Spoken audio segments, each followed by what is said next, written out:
I never believed in ghosts. They were for movies, for thrill seekers, not for someone like me, a logical, grounded person.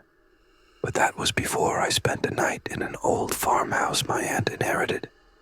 She hadn't visited in years. Her health didn't allow it, so she asked if I'd check on the place.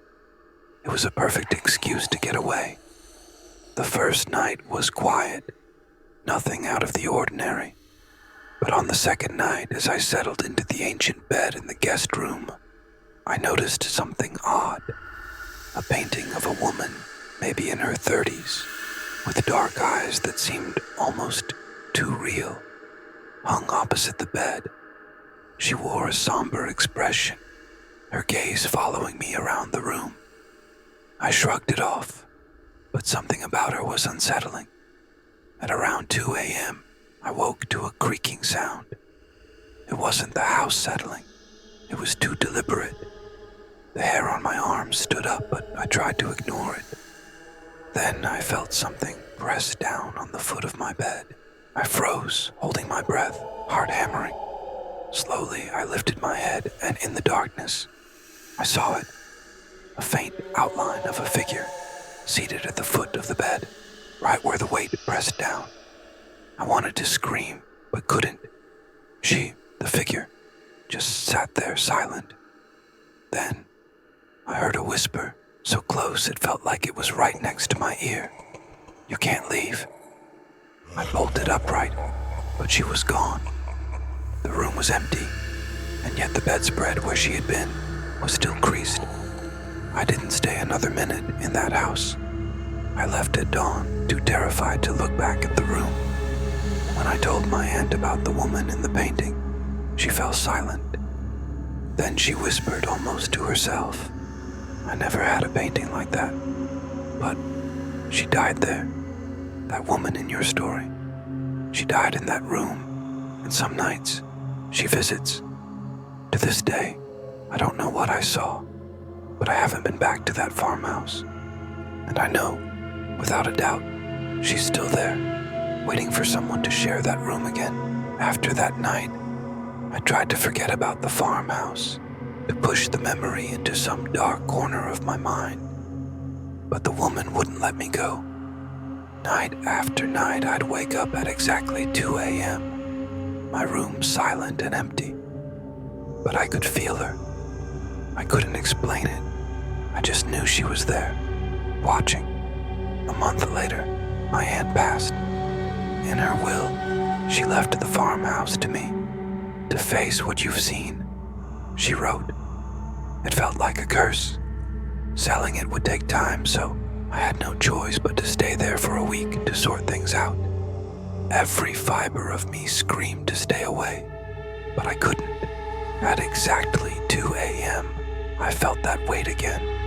Only this time, it wasn't at the foot of my bed. It was on the couch right next to me.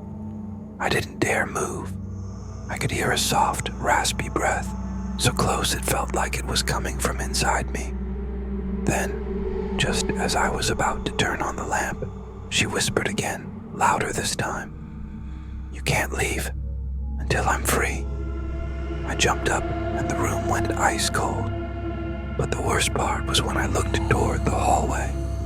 There, in the shadow, stood the woman from the painting. Her face was even more lifelike, her eyes empty, almost bleeding, but also angry. Her mouth moved, but no sound came out, like she was trying to tell me something. I don't know what possessed me, but I asked, "What do you want?" She pointed toward the bedroom upstairs. Every instinct told me not to go, but I felt pulled by some force beyond myself. Step by step, I climbed the creaky staircase, heart pounding. As I reached the room, I felt her presence close behind me, like a cold breeze brushing against my back. I opened the door and saw the bed, the same bed I had slept in the first night. Only this time, it was covered in dust, and a faint handprint was pressed into the pillow, like someone had been lying there, Suddenly, the door slammed shut behind me, and I was trapped. I heard her whisper again, louder and more desperate, "Set me free." Then, I felt her hand, icy and rough, grip my shoulder. I couldn't move. My body was paralyzed, locked in place as she leaned close and whispered, "Until you free me, you'll never leave." The room spun, and just as I thought I'd pass out, the grip vanished. The door swung open, and the room went silent. I didn't sleep the rest of the night. The next morning, I found a newspaper clipping buried in the attic, detailing the story of a young woman who died in that very room, trapped by her family, who wanted to keep her quiet. She'd been locked away, left to haunt the house, her spirit bound by the secrets they kept. I burned the clipping and left the house, praying that would be enough to set her free. But every night, at 2 a.m., I still wake up, certain she's right there, waiting for me to come back. Leaving the farmhouse didn't free me from her. I thought burning that old newspaper would finally let her rest. But every night at exactly 2 a.m., I wake up to that same chill. I can feel her, just out of sight, lurking in the shadows. No matter where I go, she follows. One night I couldn't take it anymore.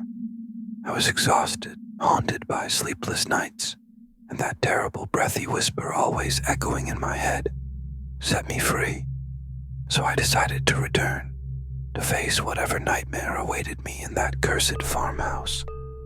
As I drove up, the house loomed in the darkness, its windows like black, hollow eyes staring me down. I pushed open the door, and immediately the air grew icy, like she was already waiting. I headed upstairs to the bedroom, determined to end it. As I entered, the door slammed shut behind me, trapping me again. And then, I saw her. She stood by the bed, her eyes sunken, hollow, and full of rage. Her mouth opened wider and wider, stretching inhumanly, and from it came the most horrific sound.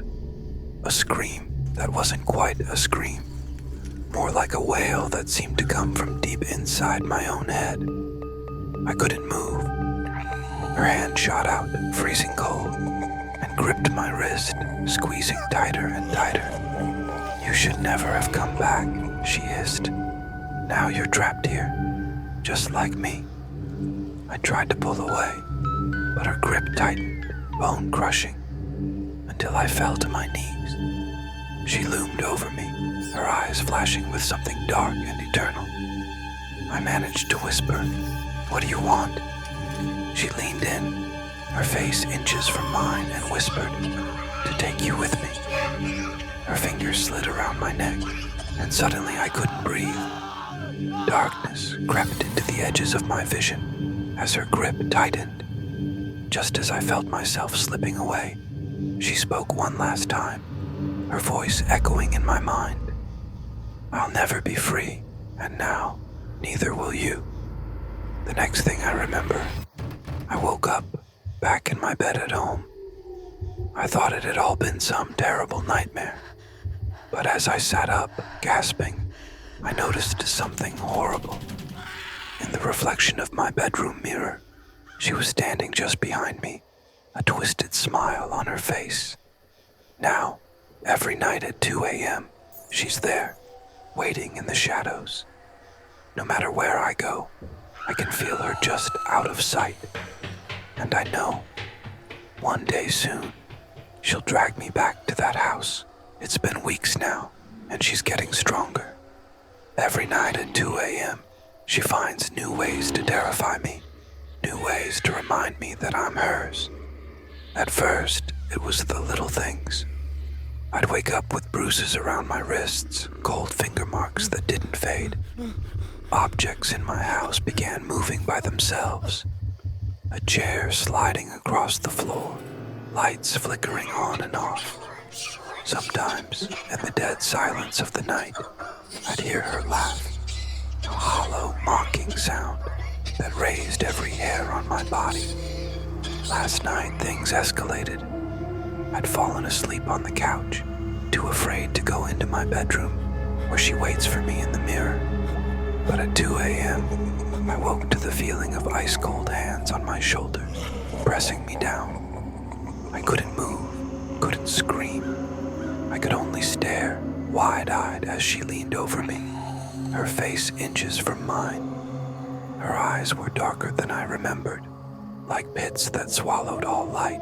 She whispered, "You thought you could escape, but you belong to me now." Her fingers wrapped around my throat, squeezing tighter and tighter. I gasped, thrashing, but her grip was unbreakable. Just as I felt myself slipping away, she leaned closer, her voice dripping with malice.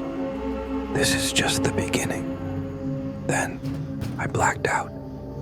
When I came to, I was in my bedroom, lying in the bed I was too afraid to sleep in. I glanced at the mirror, and my blood went cold. Written across the glass in a dark, dripping substance were the words, "You will never be free." That's when I noticed something else. My reflection. It wasn't moving with me. While I sat frozen, it stood there, staring back at me with a twisted smile, eyes dark and hollow. Suddenly, the reflection moved, placing a finger to its lips as if to silence me, and mouthed the words, "She's coming." I felt a cold breath on the back of my neck. My heart dropped as I realized I wasn't alone in the room. Slowly, I turned around. She was there, standing by the bed, her eyes locked on me, that same twisted smile on her face. Her hand stretched toward me, fingers curling.